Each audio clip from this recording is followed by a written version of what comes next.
What's up everybody, Pete with Auto Repair Tips. In this video, I got an 05 Ford Explorer with a 4.0 four-wheel drive. Customer states that he's driving along, car cut off, but it immediately starts back up. He drives along 70 miles, it will cut off again, and it just keeps cutting off, but it does start right back up on him. So he pulled in here, want me to look it over. It does have a check engine light, so I think the first thing we need to do is hook a scanner to it, and let's see what that check engine light is. Let's get into it. Ford automatic ID. All right, the 7th VIN. 1, 2, 3, 4, 5, 6, 7. There's a 2. All right, well, there we go. Boom. All right, let's check this out. Let's go in the engine. No, I tell you what. Let's do this. Let's do a pre-scan. Let's do a full system scan on this. Let's check all the modules. Well, that was quick.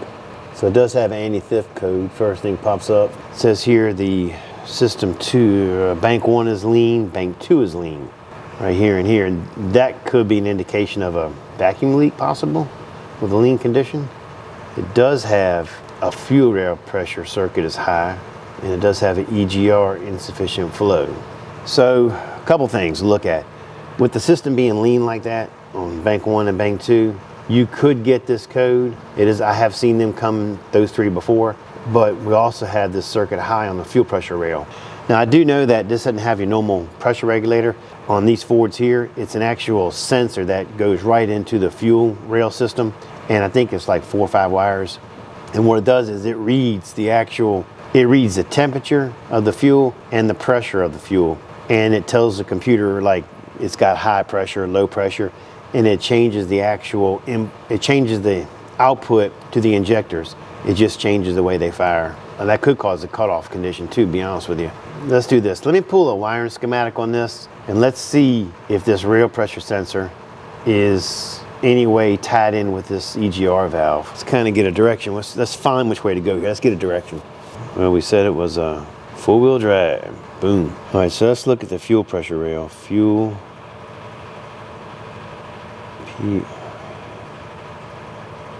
pressure sensor. Let's look at the wiring diagram of that.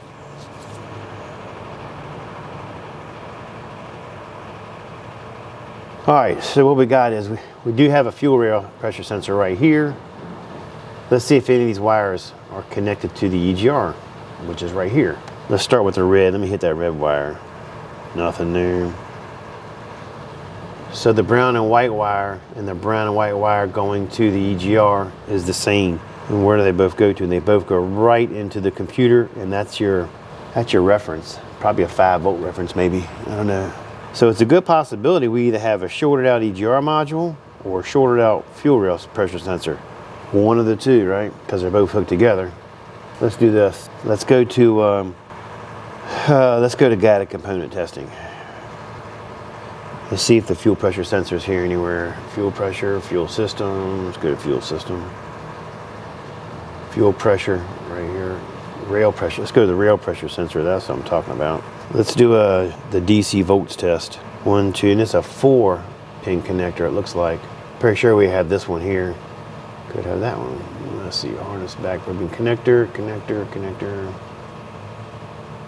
All right, let me find this sensor on the car, and let's go ahead and let's check it out. Let's see what we got going on here.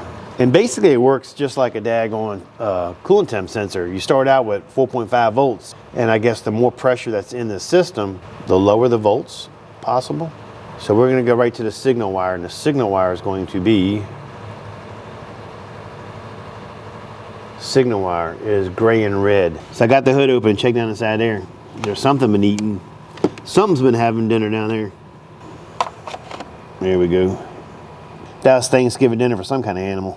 All right, that sensor is located, of course, under the intake. So if we have to replace it, you gotta remove this intake. But for right now, it's located right, let's see, right back inside there.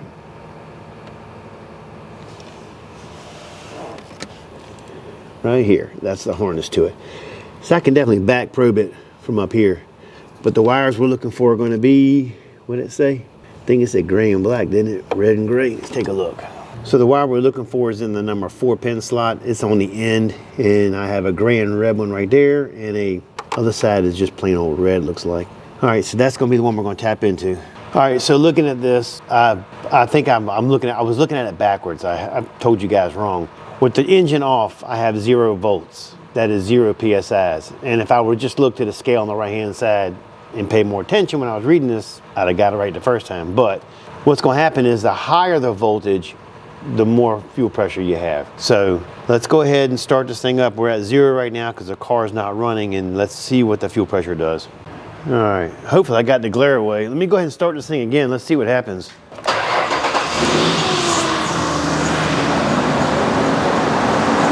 Now we're sitting at 0. It's not reading at all, I'm guessing. So let me make sure I got a good connection before I just condemn this sensor.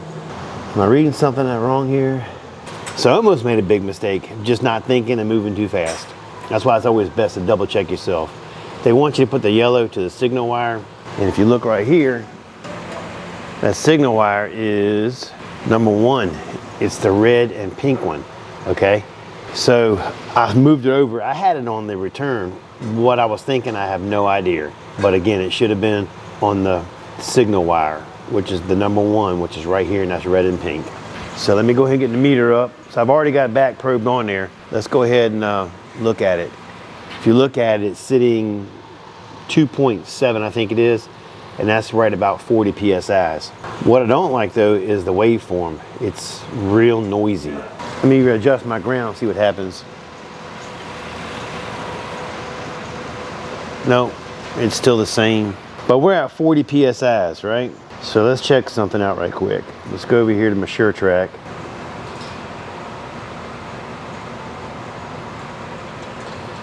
Let's go to the fuel pump. Actually, we'll go to the fuel pressure. Specifications. Looking for the Explorer. What the heck's going on? Here it is, Explorer. So 30 to 40 PSI, it's right on the money. What was the actual code again on this thing? Let me look real quick. All right, let's do something real quick. Let me go into the let's go into this P0193. The top repairs, 2,822 repairs has fixed it that many times, is replace that sensor. It is. Let's go look at the readings here, see what gets flagged, see if anything gets flagged. So it's, immediately I got a red flag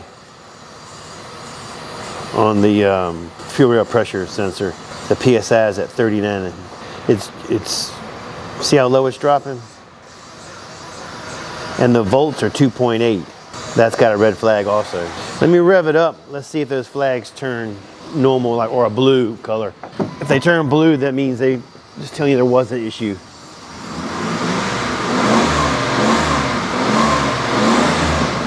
It looks like another red flag popped up. Let's see what is that? The short-term fuel trim, -3. Short-term, -2.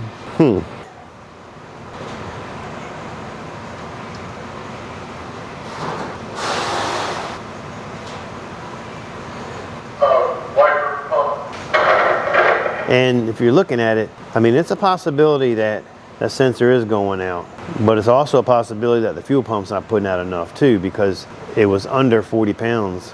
And we looked over here where we were at a few minutes ago. Man, do this again.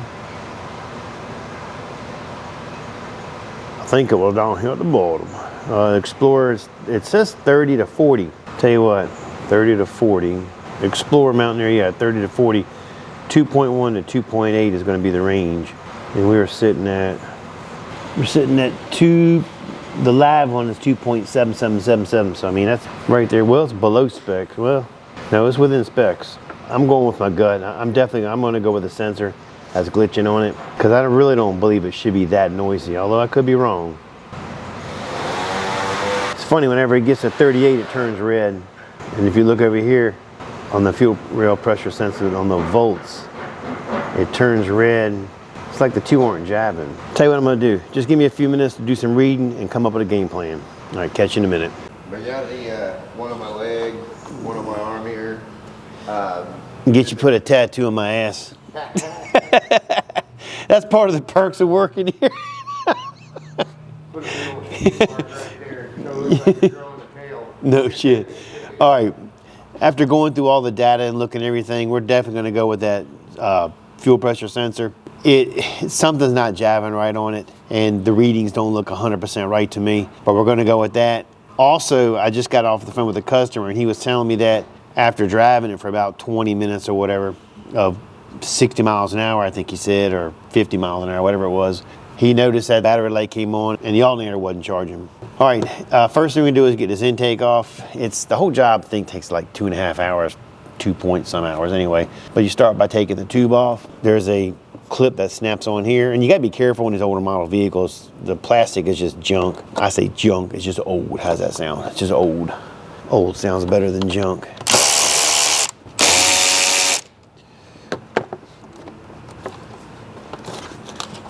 And all I'm doing is just gonna take apart as least amount of stuff as possible. I'm gonna just lay this out of the way, just like that. Somebody's already been in here because the clip is missing.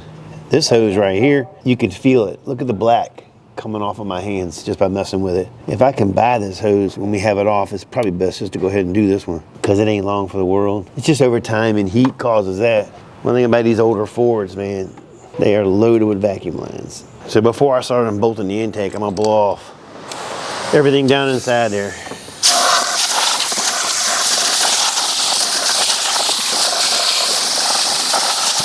The intake bolts are a T30. Come on. This is when I wish I was about 2 inches taller. I wish they wouldn't have put a Torx in here. I wish it would have been a regular bolt. I mean a regular size bolt, not a Torx. You know what I mean. Oh, thank you.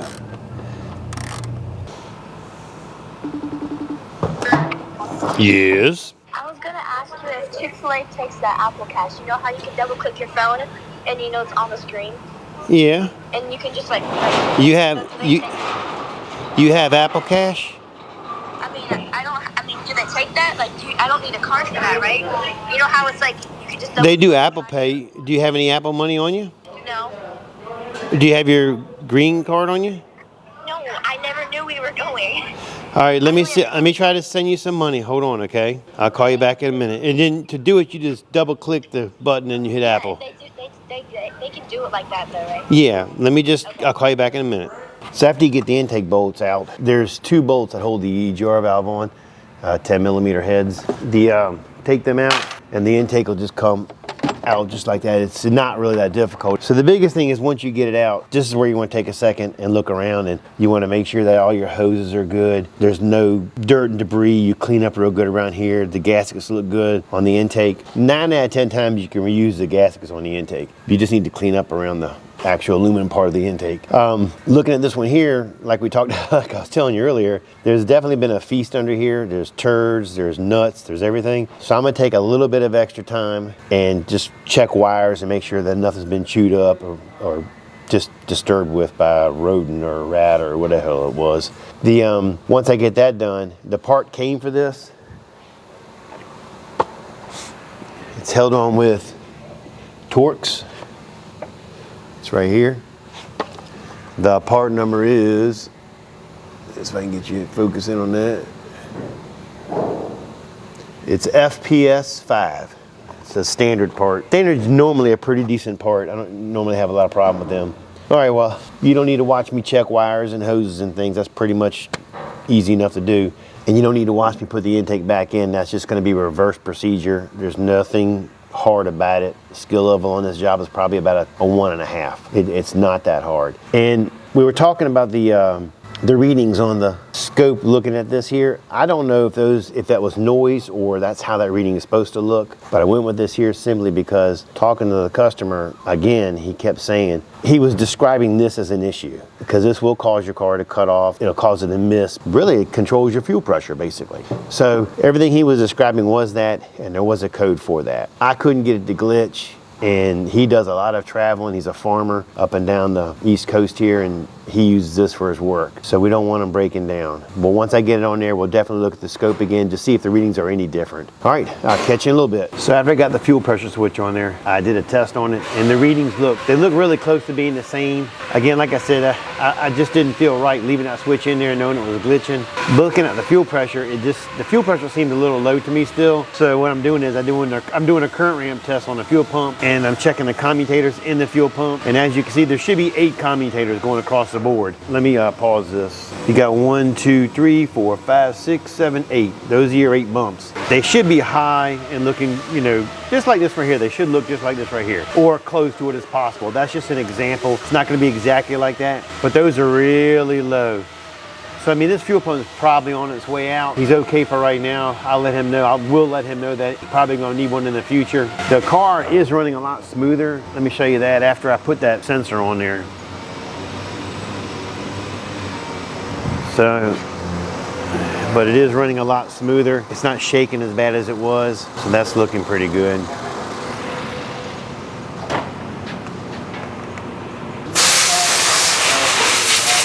So, I apologize for all the noise. We just got quite a bit of stuff going on.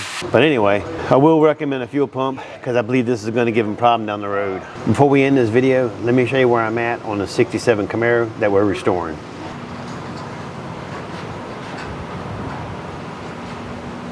We got Frank and Carl installing rear bumpers. Or should I say bumper. Did you get the backside painted okay? Good. You can talk. Oh yeah. It's already 65 degrees over here. It does feel good. So looking at this rear bumper, you can see how we chopped it and contoured it so it kind of goes with the body line as you're looking from the backside.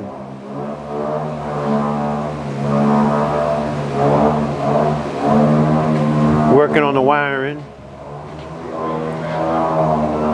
We got our wiring from a company called Painless. Everything is labeled. It has got to be the easiest harness I've ever seen go in a car. Got the front suspension all on. New gearbox. We're waiting on we got the steering column in, but we're waiting on the filler that goes right here. It's a seal that the steering column will go through so you don't get, you know, water, moisture up in the car. Looking good though.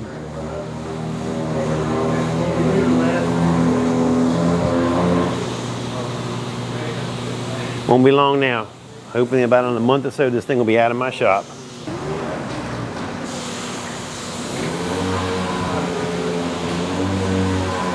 So after I got the sensor in there, like I was saying earlier, and I put it back on the scope, the readings, they looked a little different, but to me, they look really close to being the same. The pressures just didn't look right with me.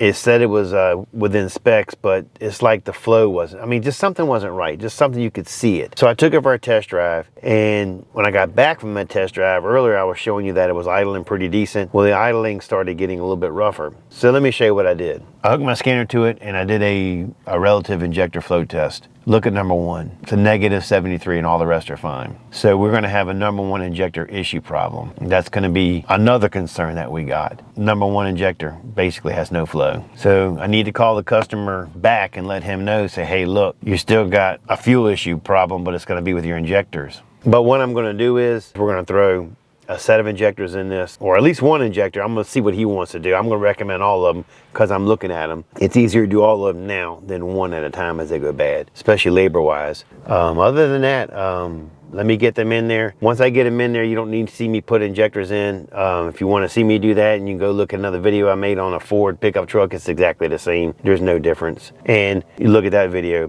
All right, I will catch y'all in a couple hours. All right, just finished running all the tests. Everything passed. No more check engine lights, just that P1000. That's kind of a BS code. That's meaningless. But everything's looking good. So with that being said, this job is done. I appreciate you watching. Don't forget to like, subscribe, and leave a comment. Catch you later.